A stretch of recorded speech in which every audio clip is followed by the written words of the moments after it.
What's good, y'all? Welcome back to my channel. So today I'm reviewing Toy Story 4, directed by Josh Cooley and featuring the voices of Tom Hanks, Tim Allen, they've been there with us all the way, and new in the picture this time we got Keanu Reeves and Peele, amongst a slew of others, a lot of people, a lot of actors, voices get in this, but those are the main ones. The story primarily focuses on Woody. So although some other things going on, I'll mention those, but we're primarily going to be focusing on Woody's story. So the story starts out 9 years ago. Now, when this happened, I saw 9 years ago. I was like, oh boy, is this going to be a story from like that we didn't see, like Toy Story Lost Tapes or something like that, like another Andy story, or are we going to be able to move forward from where we left? And we are. I'll get into that in a second. So it's just a brief little stint. It's basically showing the story of how Bo Peep, Woody's girlfriend, got separated from the crew and was no longer there, and how Woody was basically at a crossroads whether to go with her, be donated with her, or stick with Andy. We all know his allegiances are with Andy. That's who he's stuck with. But it showed Woody just like being a little bit heartbroken type thing, and you know, the classic Toy Story beginning, a little adventure type thing. Now, so fast forward, present time, all the toys are with Bonnie Rex, Potato Heads, Slinky, the little red monkeys, monkeys in a barrel, and Woody and Buzz, of course. Now, Woody, as we all know, was like one of Andy's favorite toys. He's not Bonnie's favorite toy. Bonnie's the little girl Andy left all his toys with. So Woody's kind of being left to the side. When she plays with her toys, she's choosing Jessie as her go-to over Woody. Woody's getting left in the closet, which is a pretty funny scene. Woody's in there trying to act all tough, like, yeah, I'm cool, you know, I got this, you know. He's trying to be tough when he's feeling like, I'm not needed anymore, I'm not liked anymore. And, you know, you feel for him a little bit. Now, Woody, this is what issue I have with him. He always has to be the hero, he always has to write everything. And this is what comes in when Bonnie's having her first day at kindergarten. She's not allowed to bring any toys to school. So Woody sees that she's a little bit heartbroken. He wants to see what he can do to help her get through the day. He sneaks into the backpack and goes to school with her. While she's at school and kind of just being alone and, you know, those first day blues. I don't really remember my first day at kindergarten, but I can imagine I probably felt some type way being away from home, and if I was away from my toys. I did have an attachment with my toys as well. But Woody sneaks away, naturally, when nobody's looking, of course, and grabs a few things out of the trash during arts and crafts time, throws them on her chair, and out of this she makes Forky. Forky is her new and now favorite toy. Forky is a spork whose arms are pipe cleaner. Pipe cleaner and like broken popsicle stick is his feet, gum, you know, the little eyes, and some Play-Doh for his mouth. Now, my question was, did he always have like life, or did her giving him this give him life? I don't know. Anyway, he's giving Bonnie a lot of joy. Woody sees this, so Woody's like, I gotta do everything to make sure she has it. Now, he doesn't know he's a toy, doesn't want to be a toy. He wants to go back to the trash. The trash makes him feel at home. It gives him comfort. He says it's all warm. He likes the trash. So it's a good little montage of basically Woody trying to keep him out of the trash and keep him around because he doesn't want him to get lost and wants him to stay as a part of Bonnie's life. Now, Bonnie's family is going on a road trip with, well, it's not really family, just, well, it is her family. Her parents and her. She's the only child, and her toys are like, you know, her friends. And so Forky manages to escape during the road trip, and because the toys know how to read GPS, they say, oh, we're about 5 miles away from the next stop. Woody says, I got this. Jumps out unscathed. He's like, I can handle this 5-mile walk. Don't worry, I've done that before. Like, come on, man. 5 miles? I've walked 5 miles. It's not easy, especially if you're a toy and you don't have any kneecaps, but whatever. So he finds Forky. He's walking back to the RV site where they're going. He kind of got an idea of it. You know, you got suspension of disbelief, you know, here, whatever. On the way back with Forky, he's just talking. He's kind of like using Forky as like a venting post. Like you know, I used to be a favorite. I'm no longer a favorite. It's an important thing to be a toy, and you're Bonnie's favorite toy. So he's instilling the importance of being a toy, and especially Bonnie's favorite toy, to Forky. So Forky's like appreciating. Now, like on the way back, he's getting excited. He's like, I want to see her. I want to hang out. I want to be a part of the process. So as they're walking back, they're about 30 some feet away. They're within the eyesight of the RV, and then everything will be done. We got a 30-minute movie. The adventure's over. Well, we got to fill out hour and 40 minutes. That's how long this movie is. So they're walking past an antique shop and see Bo Peep's lamp. Now, Bo Peep used to be attached to like a lamp and we're with her sheep. Woody sees the lamp. He's crossed. Do I go back to Bonnie? And then he's like, we got enough time. Forky's like, let's go. We got. But Woody's, wants his cake and eat it too, if I'm being perfectly honest. But, we've all been there. He's still in love with her. That's the only woman he's ever loved. So they're going through the mail slot. I love those little like tricks that Toy Story does, like using the mail slot and all that. Like how do they get around it? But they work it, and it actually works pretty well. So they get into the toy store and they run into Gabby, and the Bensons. That's right, her name is done twice because she talks a lot. And Bensons are a group of like ventriloquist dummies. And Woody and Forky run across them. They're like, hey, we're looking for Bo Peep. They're like, yeah, we know where Bo Peep is. So they give them a tour. Now, before we get into that next part, I do want to give Pixar a little shout out. I love that they do Easter eggs and nods to The Shining.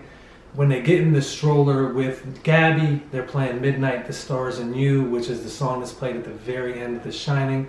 Toy Story has done other homages to, am I saying it right? Homage to The Shining. I love The Shining. It's one of my favorite movies, one of my favorite horror movies as well. So I like that they did that. Anyway, so they get into the thing with Gabby. She's trying to lead him around. Now, she doesn't tell him, but Bo Peep isn't really there. But, Gabby is kind of like the Lotso of this movie. If you know Toy Story 3, Lotso's tries to present himself on this and that, but he's not really that at all. He's being very deceiving. Now, Gabby's agenda is a voice box. She thinks if she has a voice box, this little girl that comes in the antique shop is going to adopt her, is going to take her in, But, so she sees Woody's voice box is working. So as soon as they start to get a little evil behind it, like they're about to do something, like Toy Story on the low is a little bit horrific. If I'm being honest, Toy Story 3 is very, that's another story. But she's trying to take his voice box out. They use the Bensons are like the muscle. They're like the bullies, the ventriloquist dummies. And I don't like those types of toys, to be honest. Ventriloquist dummies do kind of scare me a little bit.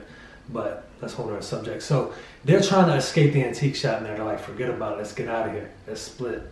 So while they're running out, Woody escapes. Forky doesn't. Forky is left behind. He's left with Gabby. Now, thankfully, he has nothing. Gabby doesn't want anything from him. What she wants is from Woody. And I think she has an inclination that Woody is going to be back just by the conversation that they had. Now, all the while this is going on, back at the RV, all the other toys are starting to be like, okay, where's Woody? He should have been back by now. So Buzz is like his right-hand man. Buzz leaves and goes out to find him. Now, they're at an RV park right near like a carnival, like a fair type thing.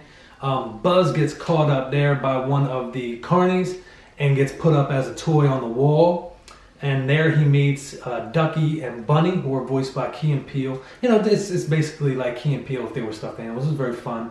I didn't even realize it was them, to be honest. I think I do recognize this voice. When you like, with like you're watching an animation movie, like I know I recognize that, but I'm not sure from where. Anyway, it was them. So Buzz is now with them. They're kind of attached to him.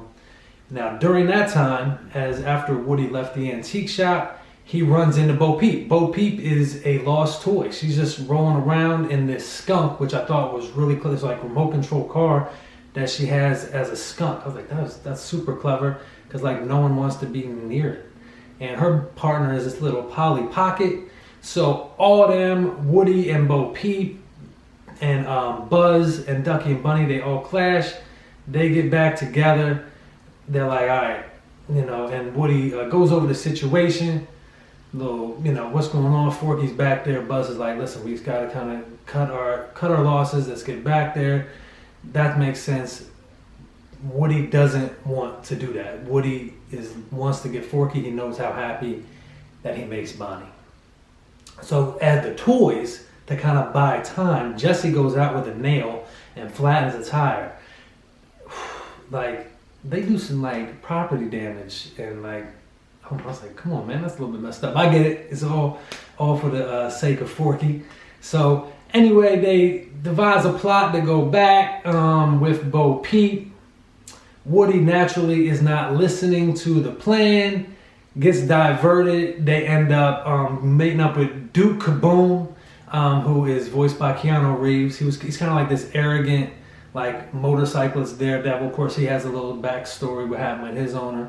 You know, that plays in. He can never make his jump, but so they basically are now just trying to get Forky from Gabby and do it the right way. Now, Bo Peep used to be at that store, so she has a little background, zabba zabba.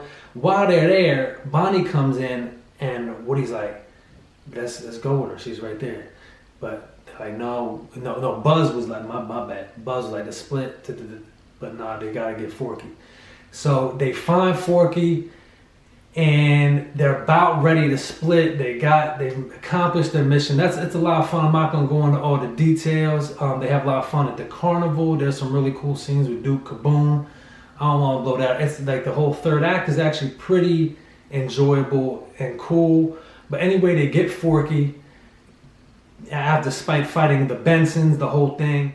Now Gabby did steal the voice box from Woody. While they were there, Woody got captured. He got his voice box taken. I forgot to mention that, my bad. No, that's an important part. But anyway, his voice box is gone. But so Gabby has that now. She thinks she's good. Like I said, fast forward. My bad, I got a little bit, missed that part. So it's fast forward. Gabby's in the toy store. They're all watching her. Forky has an emotional investment in her. And so he's like, he wants to see her get adopted. So she plays her little song. The little girl comes over, looks at her like, oh yeah, da. The antique shop, I was like, hey, you can take her. And she said, man, and drops her. That's pretty messed up. But, you know, guys, listen, that's karma. She was kind of messed up. But Woody is just being Woody. Even if you were mean to me, I gotta look out for you. So he takes her in. They're going back to Bonnie. He's like, listen, Bonnie will take you in. Bonnie will love you. On the way back, there's a little lost girl at the carnival. Gabby goes right in with her. Cool. And then from there, how they get back to the RV, they use Duke Kaboom to just get across. You know the little Toy Story tricks. They use, carnival paper, all this and that. Ducky and Bunny are just happy to feel like they're gonna have a home. They live their life on the carnival wall, so they're really happy. But anyway, so they're right back at the RV. Now, how the RV gets there, because they're supposed to be leaving, they do some manipulation in the car with the GPS. I forget the one dinosaur character that Bonnie already had. Sorry. The one character, she's voicing in the GPS, and the dad's like, yeah, why am I making another right turn? Why are we going right back to where we were? So they're manipulating the car and the battery and all that to get it in front of, my bad, y'all, to get it in front of the merry-go-round. So they finally get there. This is the end.